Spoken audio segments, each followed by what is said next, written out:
Welcome into our 5 on 5. I'm pleased to be joined today by music director and conductor of the Britt Festival Orchestra, Teddy Abrams. Teddy, thanks for joining us and welcome back to the Rogue Valley. Thank you so much. It's great to be back. Now, you guys made the big announcement last night. Starting broad, what can we expect with this upcoming season? Well, the Britt Festival Orchestra season is very special. It is every single year, but this year in particular is going to be really amazing. I just remind everyone that the Britt Festival Orchestra is comprised of some of the finest, most talented musicians from around the world that come to be a part of this orchestra. They love the Rogue Valley, they love Jacksonville, they love the Britt Hill. Many of them have come year after year after year because this place is so special to them. So we form a festival orchestra. We come together for 3 weeks. We're putting on 6 shows, and we're talking about musicians at the very highest level.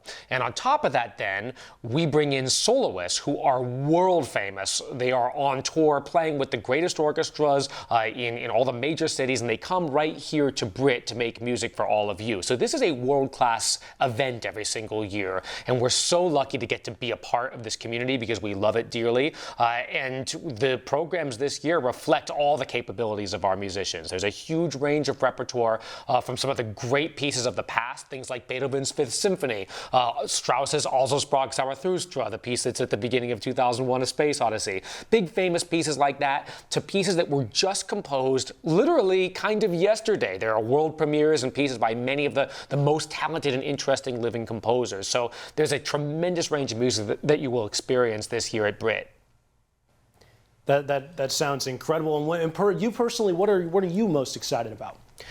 Honestly, the thing that gets me most excited is the act of making music on the Britt Hill. There's nothing quite like it. One of the best things about it is that you are so close to the audience, and we've really built this sense of actually having the audience as our family. It's not just a show where the audience or the crowd is off in the distance. There's this really intimate relationship between the performers on stage and the people that come to this hill, and many of them feel real ownership over the Britt experience because it's been such an important part of their lives or their families' lives.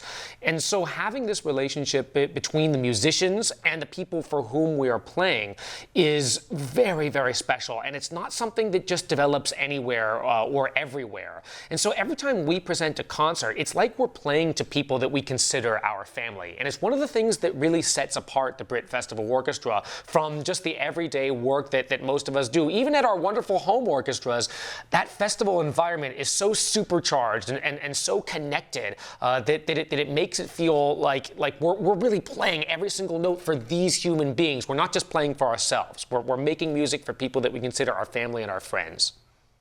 All right, Teddy, thanks. Well, we'll hear more from Teddy in a sec. Stay with us.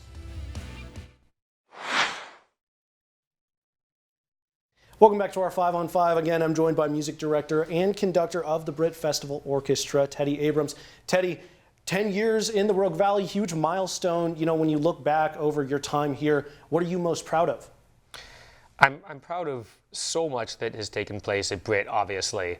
I'm incredibly proud of the organization and the musicians in particular because I feel like every single year we just get stronger and stronger. And one of the things that makes Britt special isn't just the quality of playing, because at this point it's astronomically high. The orchestra sounds amazing. I'd put them up there with any other mainline big-time orchestra. They really sound great. But it's the spirit and the attitude, which means that when we do projects like some of our wackier ideas, for instance, when we went to Crater Lake and we're playing at the rim of the crater and the sun is beating down on the instruments like it's not really supposed to, and you've got all kinds of wacky conditions, and we're doing a project which we did a couple of years ago out in the woodlands of Jacksonville, and it's rainy or it's muggy or there are bugs or whatever it is.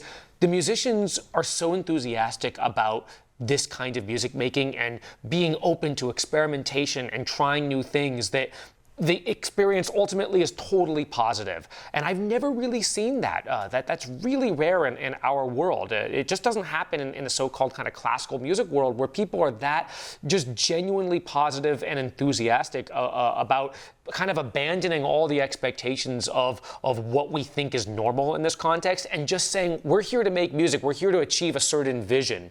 And it's what's allowed us to be really cutting edge and value creativity and experimentation. And that's been a hallmark of our programming and a hallmark of the orchestra.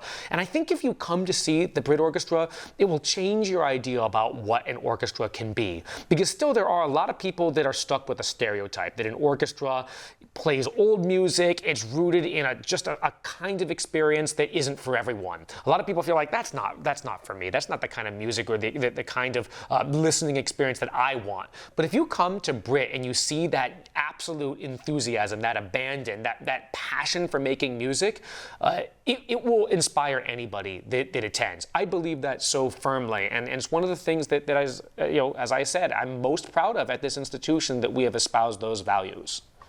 All right, and really quick, we are running out of time, but where could people go get tickets? BritFest.org. All of the orchestra concerts are on sale, so make sure to take a look at the programs, because you're going to recognize a lot of the pieces, but read up on some of the pieces that you don't know. You know Beethoven's Fifth Symphony, but maybe you're not familiar with Chris Cerrone or Caleb Polka. You're going to want to know these people because they are the composers of today and the future, and it's all happening at BritFest.org. All right, you heard Teddy. All right, Teddy, thank you so much for coming in. Pleased to have you back in the Rogue Valley. We'll be right back.